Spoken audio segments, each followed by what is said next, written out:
हाँ तो बच्चों, कक्षा 9 विज्ञान। इस वीडियो में हम पढ़ेंगे कि वाष्पीकरण वेपराइजेशन क्या होता है। तो वाष्पीकरण का मतलब है कि इसमें हम कहीं ना कहीं वाष्प की बात करेंगे।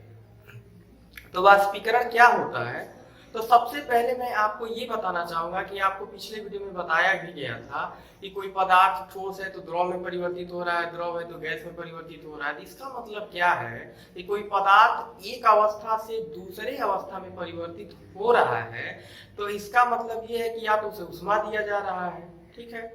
तो हम यहाँ ये बात करेंगे कि क्या ऊष्मा के अलावा भी पदार्थ की अवस्था एक रूप से दूसरे रूप में परिवर्तित होती है। तो वाष्पीकरण का हम बात यहीं से करेंगे। वाष्पीकरण में क्या होता है कि कोई द्रव है, ठीक है, कोई द्रव है, वह वाष्प में परिवर्तित हो रहा है, उसे हम क्या कहते हैं, वाष्पीकरण कहते हैं। जैसे गर्मियों का मौसम चल भी रहा है, एक हम कह सकते हैं कि आप कपड़े सुखाते हैं तो हमारे कपड़े सूख जाते हैं। छत पे अगर आपने कपड़ा रखा तो सूख गया, तो आप कहेंगे कि सूर्य का प्रकाश पड़ा जिसकी वजह से जो हमारा द्रव है वो क्या हो गया, वाष्प में परिवर्तित हो गया, इसलिए कपड़े सूख जाते हैं। कभी कभी मान लीजिए धूप नहीं हुआ हो और तेज हवा चल रही है, तो उससे भी आप देखिएगा कि कपड़े जल्दी सूख जाते हैं। तो इसका ये सबसे बढ़िया उदाहरण है वाष्पीकरण का, कि कोई द्रव वाष्प में परिवर्तित हो रहा है, उसी को क्या कह देंगे, वाष्पीकरण कह देंगे। तो लिख लीजिएगा कि जिसमें, चाहे वह प्रक्रिया जिसमें कोई द्रव वाष्प में परिवर्तित होता है, वाष्पीकरण की क्रिया कहलाती है। अब इसको प्रभावित करने वाले कारक कौन से हैं, कौन कौन से कारक वाष्पीकरण को प्रभावित करते हैं। तो पहला क्या है, ताप। अगर आप कहते हैं कि आज तेज धूप हुई है तो आपका कपड़ा जल्दी सूख गया, आप अनुमान लगाते हैं कभी कि आज कम धूप है इसलिए आज कपड़े सूखने में ज्यादा टाइम लग रहा है। इसका मतलब क्या है कि ताप जो है वह वाष्पीकरण को प्रभावित करता है। अगर ताप कम रहेगा तो हमारा कपड़ा क्या होगा, देरी में सूखेगा। ताप अधिक रहेगा तो कपड़ा जल्दी से सूख जाएगा। मतलब क्या है कि ये कपड़े की ही बात नहीं हो रही है, मतलब यहाँ बात हो रही है द्रव की, कि द्रव वाष्प में परिवर्तित होगा तो क्या होगा, ताप उस पे प्रभावित करेगा। ताप की ताप अगर अधिक रहेगा तो वाष्प में जल्दी परिवर्तित होगा, ठीक है। जैसे जल है, ठीक है, उसको हम गर्म करते हैं तो क्या है, उसके कण, उसके जो ऊपरी सतह के कण होते हैं क्या होते हैं, आसानी से वाष्प में परिवर्तित होने लगते हैं। तो इसका मतलब क्या है कि जैसे हम तापमान बढ़ाते जाएंगे, वो उसका जो चाही आप बनाते हैं, पानी गर्म करते हैं तो अगर धीमी आंच पे करेंगे तो पानी स्लो गर्म होगा, तेज कर देंगे तो ज्यादा तेज गर्म होगा। तो ताप की वैल्यू कम रहेगी, ताप का मान कम रहेगा तो वाष्पीकरण की दर कम रहेगी, अधिक रहेगा तो अधिक रहेगी। तो पहला पॉइंट आप लिख लीजिएगा कि कारक में क्या है, कि कौन कौन से कारक प्रभावित करते हैं। तो पहला क्या है कि ताप का मान कम होने पर वाष्पीकरण की दर कम होती है और ताप का मान अधिक होने पर वाष्पीकरण की दर अधिक होती है, ठीक है।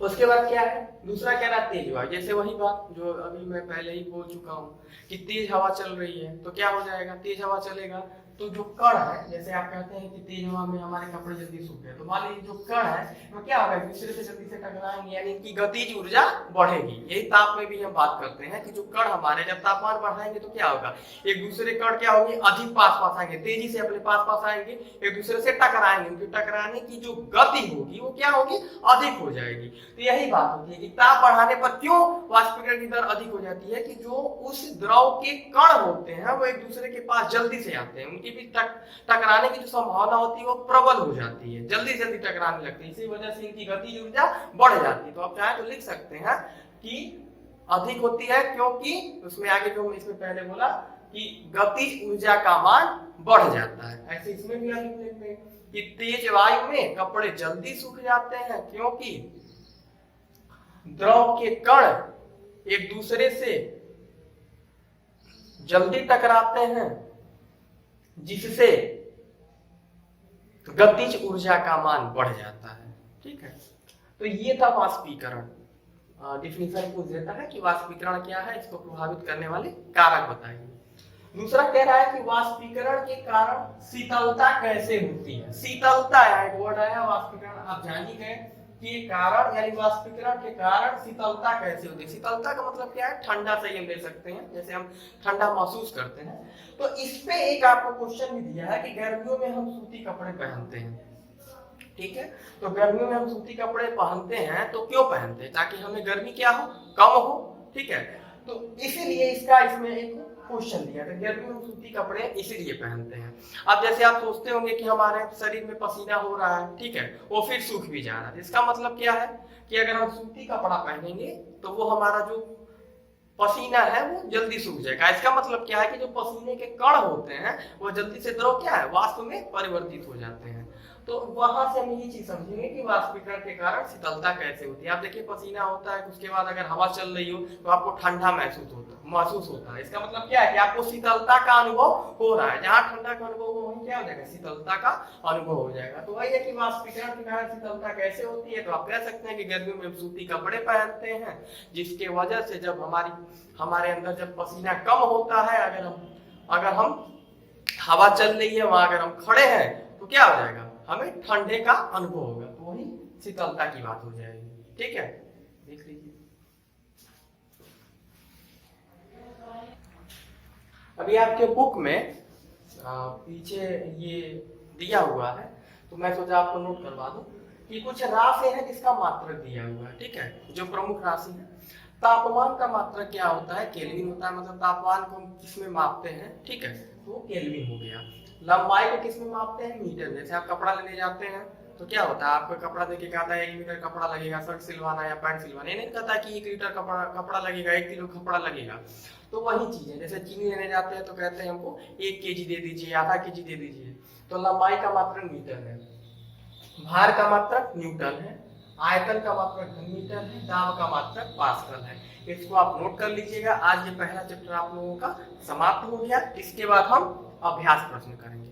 Thank you.